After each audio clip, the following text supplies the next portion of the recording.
Does the Bible teach infant baptism? You can look this way. We're delighted to announce that we're now free again. There were some problems with City Hall. They're all cleared up. And soon we're going to be able to start having water baptismal services in the tabernacle. So if you need to be baptized in water, please let us know, and we'll be announcing a service pretty soon. But what about infant baptism? Look at me, friends. When the mighty Martin Luther in the 1500s finally discovered the just shall live by faith, the justified shall come alive by their faith in what Jesus did. Righteousness is a gift, imparted righteousness, dike usane.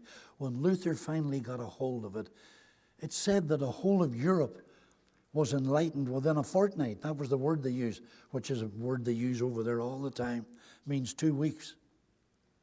But unfortunately, Martin Luther and several of the reformers still held to many of the Catholic traditions that they had because they were lifelong Catholics.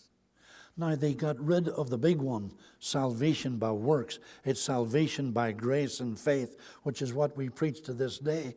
But they had others, for example, infant baptism that they brought with them. Luther still taught that in some other ones, which we can talk about in another time. No, there's no such thing in the Bible as infant baptism. But look at the deception that it has brought. Multiplied millions of Catholics, good people, really believe that because they were baptized by some priest when they were just born, just a tiny baby, that is their ticket to get to heaven. Although even then they're not too sure. Please ask that young man to sit at the back when he comes back. Ask him to sit at the back. It's important to keep our minds in God. Water baptism is only for the believer. And yet Catholics do believe this. At the same time, they're not sure. You know Cardinal O'Connor in New York? If you listen to him on TV, he's the friendliest guy. You just want to believe every word he says. Not long ago, Cardinal O'Connor said, there is no way, he said, any of us can be sure of where we're going to go after we die. He said, I don't know, but he said, I'm doing my best, and I hope to make it to heaven. Do you know that John Paul II said the same thing? He said, I'm not sure I'm going to heaven. I hope I'm going to make it. Well, when you get saved and know you're saved by the blood of the Lord Jesus Christ, you are sure because of the witness of the Spirit in your heart that you're born again and you're going to go to be with the Lord. But this idea that you go and get the priest, what does he do? Well, he throws water over you and calls you names. That's about it. The baby is what? Wetter but no better. It doesn't mean a thing. The only baptism there is for believers. And when we get baptized in water, that's not to save us. That's to show that we are saved. If I were to put on a police officer's uniform, that doesn't make me a police officer.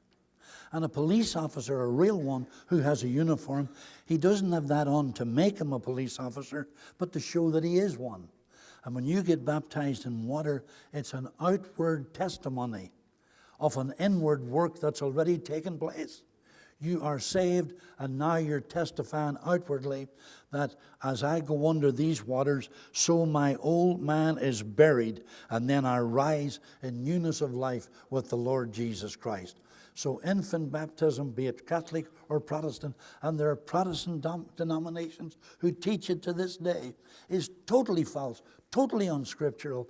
And if you were baptized like that, that's not valid at all. It doesn't mean a thing because it's not taught in the Bible. Another little wave. I want to be sure we're getting it. 1 Corinthians 1, verses 14 to 16. I just threw these verses in. I thank God, Paul says, that I baptized none of you, but Crispus and Gaius. Well, if it was necessary for our salvation, would Paul be saying, I didn't baptize any of you?